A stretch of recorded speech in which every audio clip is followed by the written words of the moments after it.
جی welcome back Atiq Mughal صاحب سے ہم نے بات کی، ہم نے اوور آل پنجاب کی صورتحال جانی، پھر ہم نے گفتگو کی مبشر جاوید صاحب سے جو کہ ایکس میئر تھے لاہور کے، اور انہوں نے بڑی ڈیٹیل میں اپنا پوائنٹ آف ویو دیا، اور انہوں نے بتایا کہ دریاؤں میں صفائی نہیں ہوئی اور پھر جو انلیگل کنسٹرکشنز ہیں ان لوگوں کو زیادہ نقصان ہوا۔ یہ سب گفتگو کرنے کے بعد ہم دیکھ رہے ہیں کیونکہ سیلابی ریلا گزر رہا ہے ابھی پنجاب سے، تو جو صورتحال ہے وہ ابھی سامنے ہے اور چند دن اور لگیں گے یہ سیلابی ریلا جو ہے جب تک وہ گزرے گا۔ بہرحال مجھے ڈاکٹر عامر عالمگیر نے جوائن کیا ہے، انوائرمنٹلسٹ ہیں، ماہر ماحولیات ہیں، آپ کو پروگرام میں خوش آمدید کہتے ہیں۔ ڈاکٹر عامر مجھے یہ بتائیں کہ آپ بھی صورتحال کا معائنہ کر ہی رہے ہیں، آپ کو میڈیا سے بھی پتہ چل رہا ہوگا اور ویسے بھی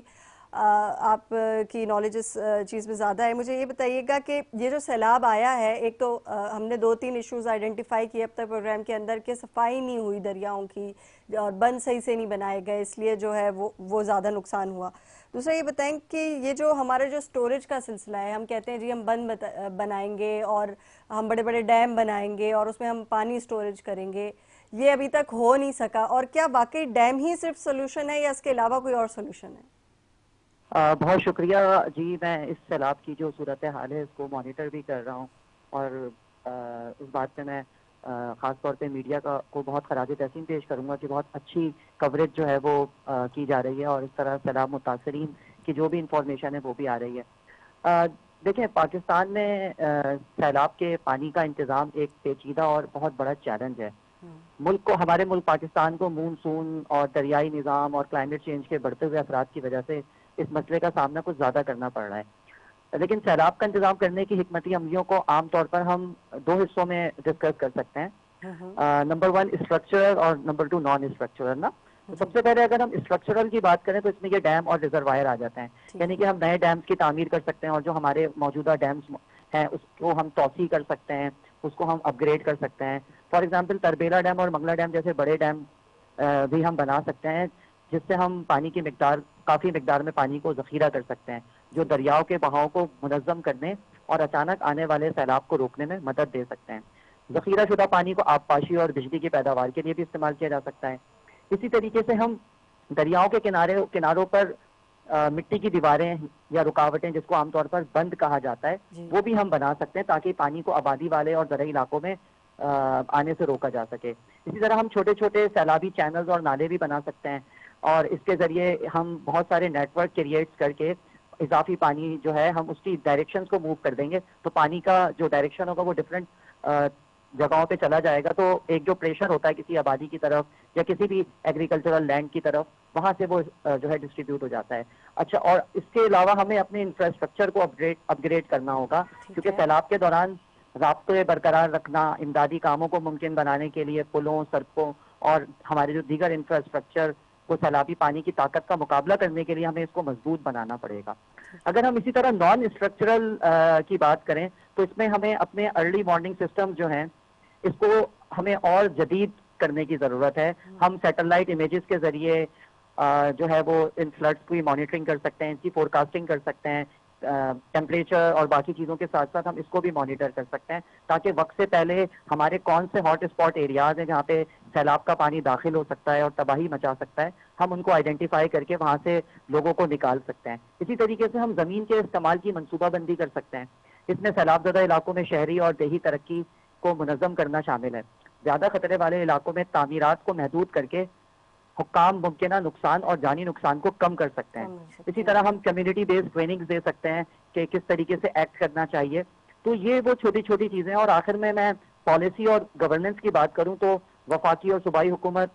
اور مقامی سطح پر جو بھی ڈیزاسٹر مینجمنٹ سیلز وغیرہ کے جو ادارے ہوتے ہیں وہ قانونی فریم ورک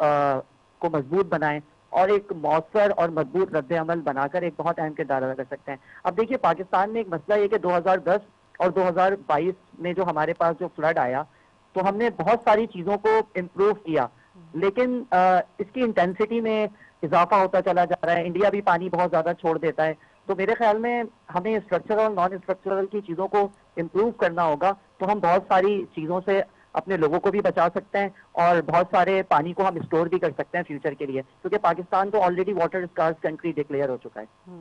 ابھی تو ایگریکلچر کو بہت زیادہ نقصان ہوا ہے اس سیلابی جی ریلے کی وجہ سے، اور پھر جو کیونکہ مختلف علاقوں میں داخل بھی ہو گیا سیلاب کا پانی، اور ریسکیو کا عمل بھی جاری ہے. اب یہ بتائیے گا کہ سیلاب کے بعد کی صورتحال کیا ہوگی؟ کیا مزید ڈیزیزز نکلیں گے، بیماریاں پھیلیں گی، کیا ہوگا؟ جی بالکل، آپ نے بہت اچھا سوال پوچھا، کیونکہ اس طرف میں نے ابھی تک کوئی چیز نہیں دیکھی کہ اس کے اوپر بات کی جا رہی ہو. تو دیکھیں، سب سے پہلے جو سیلاب کا پانی ہے یہ مختلف جگہوں سے بہت ساری چیزیں لے کر آ رہا ہوتا ہے. تو سب سے پہلے یہ واٹر بورن ڈیزیز کا باعث بنتا ہے، کیونکہ آلودہ پانی سب سے زیادہ جو ہے، جس کو ہم سیلابی پانی کہہ رہے ہیں، اس میں سیوریج کا پانی بھی شامل ہو جاتا ہے، کچرا بھی شامل ہو جاتا ہے، زرعی بہاؤ کے آئٹمز جو ہوتے ہیں وہ بھی شامل ہو کر جراثیم کی افزائش میں مددگار ثابت ہوتا ہے. اور صاف پانی کی عدم دستیابی کی وجہ سے بہت سے لوگ اسی آلودہ پانی کو استعمال کرنے پر مجبور ہو جاتے ہیں، جس سے ہم ڈفرینٹ ٹائپس کی واٹر بورن ڈیزیزز کو دیکھتے ہیں کہ اس میں اضافہ ہوتا ہے. فار ایگزامپل ہیزا ہے، ٹائیفائڈ ہے، ہیپاٹائٹس اے اور بی بھی ہو سکتا ہے. اسی طریقے سے اسہال اور پیچس ہیں. یہ ساری وہ بیماریاں ہیں جس میں بخار آ سکتا ہے، پیٹ خراب ہو سکتا ہے. اس کے علاوہ اگر ہم دوسری چیز کی بات کریں تو وہ ویکٹر بورن ڈیزیزز ہیں.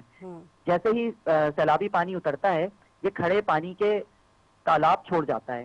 جو مچھروں اور دیگر کیڑے مکوڑوں کے لیے بہترین افزائش گاہ کا کام کرتے ہیں. اسے ہم ویکٹر بورن ڈیزیزز کہتے ہیں. اب اگر آپ دیکھیں تو مچھروں کے ذریعے ہمیں پتہ ہے ملیریا ہوتا ہے. تو جب یہ اس طرح کے پونڈز بن جائیں گے چھوٹے چھوٹے سے، تو وہاں پر ملیریا والے مچھر جو ہیں وہ بھی نشو و نما پانا شروع کریں گے، اور مے بی کہ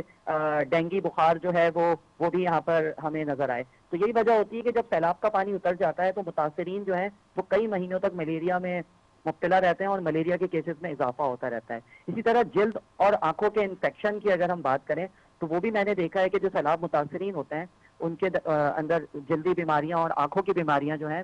وہ زیادہ دیکھی جاتی ہیں، کیونکہ سیلاب کے دوران وہ زخمی بھی ہوتے ہیں، ان کی باڈی پہ اسکریچز، خراش وغیرہ بھی آ جاتی ہے اور زخم وغیرہ بھی ہوتے ہیں،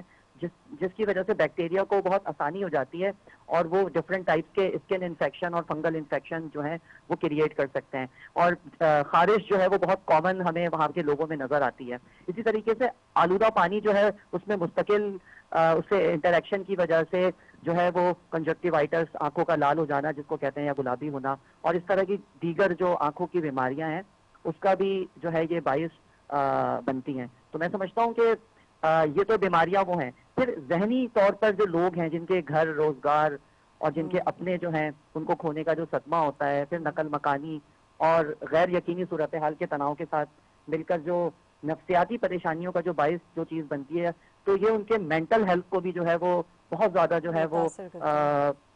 بڑھاتی ہے. اور یہ جس کو ہم کہتے ہیں post traumatic stress dis order, تو اس میں بھی ہم نے دیکھا ہے کہ اضافہ ہوتا ہے اس طرح کے جو سیلاب زدگان ہوتے ہیں. اس کے علاوہ کچھ سانپ کاٹنے کے اور کچھ کیڑے مکوڑے کاٹنے کے بھی ہمیں کیسز جو ہیں وہ سیلاب زدگان میں نظر آ رہے ہوتے ہیں. تو میں سمجھتا ہوں کہ شاید ان تمام چیزوں کو اگر سامنے رکھ کے مزید پلاننگ کی جائے تو ہم بہت سارے لوگوں کو اس طرح کی بیماریوں سے بچا سکتے ہیں. ایک کوئکلی کوشچن کا آنسر دے دیجیے گا ڈاکٹر عامر کہ آئندہ آنے والے سالوں میں کیا ہم پریڈکٹ کر سکتے ہیں کہ اس طرح کے سیلاب جو ہیں وہ مزید آتے رہیں گے؟ دیکھیں، پوری دنیا کلائمیٹ چینج کے اس وقت بہت بڑے خطرے میں دوچار ہے، اور ساؤتھ ایشین کنٹریز جس میں پاکستان بھی شامل ہے وہ بھی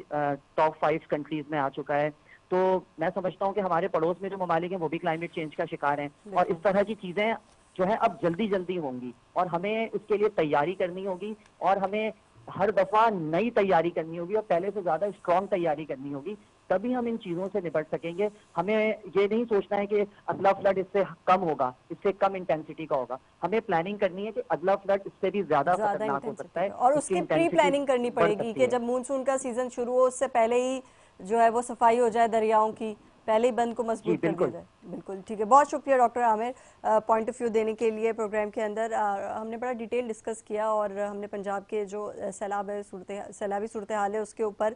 عتیق مغل سے بھی بات کی ہے، اور مبشر جاوید صاحب سے بھی کی ہے، اور جو ماہر ماحولیات ہیں ان سے بھی بات کی ہے کہ ہم اس کو بیٹر کرنے کے لیے کہ نیکسٹ پریونشنز کیا ہوں گی، اس پر بھی ہم نے ڈیٹیل گفتگو کی. اسی کے ساتھ منیبہ گل اور پاکستان ٹوڈے کی ٹیم کو دیجیے گا اجازت. اللہ حافظ.